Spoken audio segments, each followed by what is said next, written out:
S Prashant, ಸಿದ್ದರಾಮಯ್ಯನವರು ಹಠ ಹಿಡ್ಕೊಂಡು ಕೂತ್ಕೊಂಡಿದ್ರೆ ಡಿ ಕೆ ಶಿವಕುಮಾರ್ ಅವರಿಗೆ ಸಿಕ್ಕ ಎಕ್ಸೆಪ್ಷನ್ನು, ಮಲ್ಲಿಕಾರ್ಜುನ ಖರ್ಗೆ ಅವರಿಗೆ ಸಿಕ್ಕ ಎಕ್ಸೆಪ್ಷನ್ನು ಸತೀಶ್ ಜಾರಕಿಹೊಳಿ ಅವರಿಗೆ ಕೊಡಿಸೋದೇನು ದೊಡ್ಡ ವಿಷಯ ಆಗಿರಲಿಕ್ಕಿಲ್ಲೇನು. ಹಠ ಹಿಡಿದಿದ್ರಿ, ಇಲ್ಲ ಒಬ್ಬರಿಗೆ ಒಂದೇ ಹುದ್ದೆ ಅನ್ನೋದು ಆಮೇಲೆ ಅಪ್ಲೈ ಮಾಡಿರಂತೆ, ಈ ಕೊಡಿ ಸತೀಶ್ ಜಾರಕಿಹೊಳಿ ಅವರಿಗೆ ಮಂತ್ರಿಗಿರಿ ಮತ್ತು KPCC ಅಧ್ಯಕ್ಷ ಸ್ಥಾನ ಎರಡೂ ಅನ್ನಬಹುದಾಗಿತ್ತು. ಅದೇ ಸಿದ್ದರಾಮಯ್ಯನವ್ರದ್ದು ಮತ್ತು ಸತೀಶ್ ಜಾರಕಿಹೊಳಿ ಅವ್ರದ್ದು ಭಾಳ ಹಳೆಯ ಸಂಬಂಧ. ಹುಬ್ಳಿಯಲ್ಲಿ ಅಹಿಂದ ಸಮಾವೇಶ ನಡೆದಾಗ ಅದರ ಇಡೀ ಉಸ್ತುವಾರಿಯನ್ನು, ಜವಾಬ್ದಾರಿಯನ್ನು ಸತೀಶ್ ಜಾರಕಿಹೊಳಿ ಹೊತ್ಕೊಂಡಿದ್ದರು. ಸತೀಶ್ ಜಾರಕಿಹೊಳಿ ಸಿದ್ದರಾಮಯ್ಯನವರ ಜೊತೆಗೆ ಕಾಂಗ್ರೆಸ್ಸಿಗೆ ಬಂದರು. ಕಾಂಗ್ರೆಸ್ನಲ್ಲೂ ಕೂಡ ಇವತ್ತು ಬೆಳಗಾವಿ ಆ ಭಾಗದ ಒಂದು ದೊಡ್ಡ ನಾಯಕರಾಗಿ ಬೆಳೆದಿದ್ದಾರೆ. ಇಡೀ ಒಂದು ನೀವು ಸಿದ್ದರಾಮಯ್ಯನವರನ್ನು ತೆಗೆದು ನಾನು ಮುಖ್ಯಮಂತ್ರಿ ಆಗಬೇಕು ಅಂತಕ್ಕಂಥ ಪ್ರಕ್ರಿಯೆಯಲ್ಲಿ ಯಾರಾದರೂ ಸಿದ್ದರಾಮಯ್ಯನವರ ಜೊತೆಗೆ ಜಾಸ್ತಿಯಾಗಿ ನಿಂತ್ಕೊಂಡಿದ್ದಾರೆ ಅಂತ ಅನಿಸ್ತಾ ಇತ್ತು ಅಂತಂದರೆ ಅವರು ಸತೀಶ್ ಜಾರಕಿಹೊಳಿ. ಹೌದು, ಸತೀಶ್ ಜಾರಕಿಹೊಳಿ, KN ರಾಜಣ್ಣ, ಇವರೆಲ್ಲರೂ ಕೂಡ, ಜಮೀರ್ ಅಹ್ಮದ್ ಇವರೆಲ್ಲರೂ ಕೂಡ ಗಟ್ಟಿಯಾಗಿ ನಿಂತ್ಕೊಂಡಿದ್ದಾರೆ.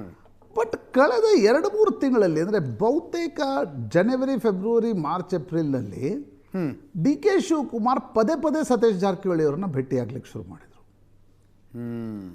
ಭೇಟಿಯಾದಾಗ ಹೆಚ್ಚು ಕಡಿಮೆ ಈಗ ಭೇಟಿಯಾದರು ಸತೀಶ್ ಜಾರಕಿಹೊಳಿ, ಪದೇ ಮಲ್ಲಿಕಾರ್ಜುನ್ ಖರ್ಗೆ ಅವ್ರನ್ನ ಭೇಟಿಯಾಗ್ಲಿಕ್ಕೆ ದಿಲ್ಲಿಗೆ ಹೋಗ್ತಾ ಇದ್ರು. ಹೌದು. ಆಗ ಸಿದ್ದರಾಮಯ್ಯನವ್ರಿಗೆ ಕೆಲ ಆಪ್ತರೆ ಹೇಳೋದು, ಈಗ ಅದು ಸತೀಶ್ ಜಾರಕಿಹೊಳಿ ಕ್ಲಾರಿಫೈ ಮಾಡಿ ಅವ್ರು ಹೇಳ್ತಾರೆ ಇಲ್ಲ ನಮ್ದು ಅಂಥದ್ದೇನಿಲ್ಲ ಅಂತ. ಬಟ್ ಸಿದ್ದರಾಮಯ್ಯನವರ ಬಣದ ಅನೇಕ ಆಪ್ತರು ಹೇಳ್ತಿದ್ರು ಇಲ್ಲ, ಸತೀಶ್ ಜಾರಕಿಹೊಳಿ ಮತ್ತು ಸಿದ್ದರಾಮಯ್ಯನವರ ಮಧ್ಯೆ ಮೊದಲಿನ ಆ ಒಂದು ಗೆಳೆತನ ಏನಿತ್ತು, ಪೊಲಿಟಿಕಲ್ ಗೆಳೆತನ ಹೇಳ್ತಿದ್ದೀನಿ. ಪರ್ಸ್ನಲಿ ಈಗ ಅವ್ರ ಮೊನ್ನೆ ದಿಲ್ಲಿ ಸರ್ವಣ್ ಭವನಕ್ಕೆ ಟಿಫಿನ್ಗೆ ಹೋಗಿದ್ರು. ರಾಜಕಾರಣದಲ್ಲಿ ದಿನ ಸಿದ್ದರಾಮಯ್ಯನವರು ಮತ್ತು ಡಿ ಕೆ ಶಿವಕುಮಾರ್ ಟಿಫಿನ್ ಮಾಡ್ತಿದ್ರಪ್ಪ. ಟಿಫಿನ್ಗೂ ರಾಜಕಾರಣಕ್ಕೂ ಅಂತರ ಇದೆ, ಅಷ್ಟು ಮುತ್ಸದ್ದಿಗಳು ಇವರೆಲ್ಲರೂ ಇದ್ದೇ ಇದ್ದಾರೆ. ಕರೆಕ್ಟ್. ಸೊ ಸತೀಶ್ ಜಾರಕಿಹೊಳಿ ಏಕಾಏಕಿ ಡಿ ಕೆ ಜೊತೆ ಇಲ್ಲ ನಾನು ಅಧ್ಯಕ್ಷ ಆಗಬೇಕು ಅಂತಕ್ಕಂಥದ್ದನ್ನು ಮಾತಾಡ್ತಾ ಇದ್ರು ಅನ್ನೋದು ಸಿದ್ದರಾಮಯ್ಯನವ್ರದ್ದು.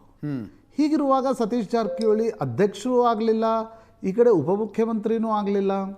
ಬರೀ ಮಂತ್ರಿ ಯಾಕಾದರೂ ಒಂದು ಮಂತ್ರಿ ಆಗೋದರ ಜೊತೆಗೆ ಅವ್ರು ಲಕ್ಷ್ಮಣ್ ಸವದಿ ಎಂಟ್ರಿಯನ್ನು ತಡೆದ್ರು. ಕರೆಕ್ಟ್. ಲಕ್ಷ್ಮಣ್ ಸವದಿ ಇಲ್ಲಾದರೆ ಎಂಟ್ರಿ ಆಗ್ತಾಯಿದ್ರು, ಅವರ ಎಂಟ್ರಿಯನ್ನು ತಡೆದ್ರು. ಮೊದಲ ಹಂತದಲ್ಲಿ ಲಕ್ಷ್ಮೀ ಹೆಬ್ಬಾಳ್ಕರ್ ಕ್ಯಾಬಿನೆಟ್ ಎಂಟ್ರಿ ಆಗಲಿಕ್ಕೆ ಕೊಡಲಿಲ್ಲ. ಅಂದರೆ ಬೆಳಗಾವಿ ರಾಜಕಾರಣದ ಪ್ರಭಾವ ಇದೆ ಒಂದು.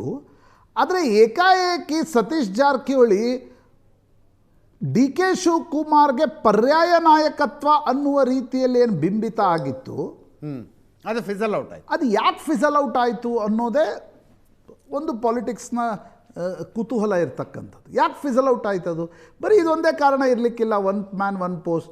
ಸಿದ್ದರಾಮಯ್ಯನವರು ಆದಿಯಾಗಿ ಎಲ್ಲರೂ ಇದನ್ನು ಗಟ್ಟಿಯಾಗಿ ಹಠ ಹಿಡಿದಿದ್ರೆ ಹೈಕಮಾಂಡ್ ಒಪ್ತಿತ್ತೋ ಏನೋ. ಕರೆಕ್ಟ್. ಏಕಾಏಕಿ BK ಹರಿಪ್ರಸಾದ್ ರೇಸಿಗೆ ಬಂದರು.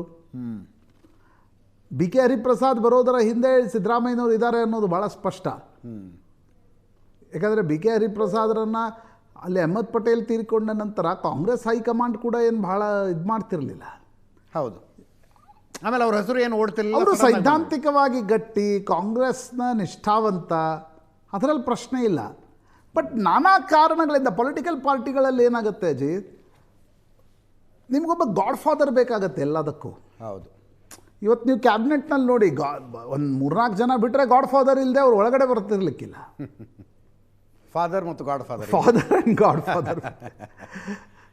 ಹೀಗಾಗಿ ಜಾರಕಿಹೊಳಿ ಹೋಗಿ ಹರಿಪ್ರಸಾದ್ ಹೆಂಗೆ ಆ ಜಾಗಕ್ಕೆ ಬಂದರು, ಪರಮೇಶ್ವರ್ ಕೊನೆಯ ಕ್ಷಣದ ಬದಲಾವಣೆ ಇದು.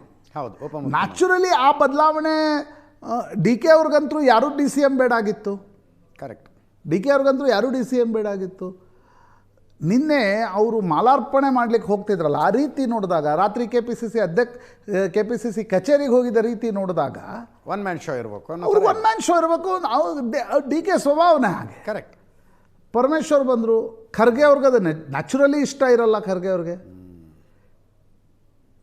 ಈ ಎಲ್ಲ ಬೆಳವಣಿಗೆಗಳು ಏನು ರಾತ್ರೋರಾತ್ರಿ ಇವು ಏನು ಬಿಕ್ಕಟ್ಟು ಅಂತ ಹೇಳಲ್ಲ ಅಜಿತ್ ನಾನು. ಪಾಲಿಟಿಕ್ಸ್ನಲ್ಲಿ ಇವು ನಡೀತಾವೆ. ಬಟ್ ಯಾಕೆ ನಡೆದ್ವು ಅನ್ನೋ ಬ್ಯಾಕ್ ಸ್ಟೋರಿ ಇನ್ನೂ ಹೊರಗಡೆ ಬಂದಿಲ್ಲ. ಬಟ್ ಜಾರಕಿಹೊಳಿ ಏಕಾಏಕಿ ಯಾಕೆ ಬರೀ ಮಂತ್ರಿ ಆದರು, ಅವರು ಉಪಮುಖ್ಯಮಂತ್ರಿ ಸ್ಥಾನಕ್ಕೆ ಅವ್ರ ಹೆಸರನ್ನೂ ಕೂಡ ಕನ್ಸಿಡರ್ ಮಾಡಲಿಲ್ಲ. KPCC ಅಧ್ಯಕ್ಷ ಅರ್ಥ ಆಗುತ್ತೆ, ಅವ್ರಿಗೆ ಮಂತ್ರಿ ಬೇಕಿತ್ತು, KPCC ಅಧ್ಯಕ್ಷ ಅರ್ಥ ಆಗುತ್ತೆ.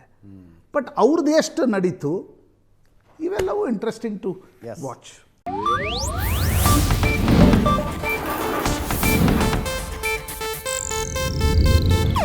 ಇದು ಏಷ್ಯಾನೆಟ್ ನ್ಯೂಸ್ ನೆಟ್ವರ್ಕ್ ಪ್ರಸ್ತುತಿ.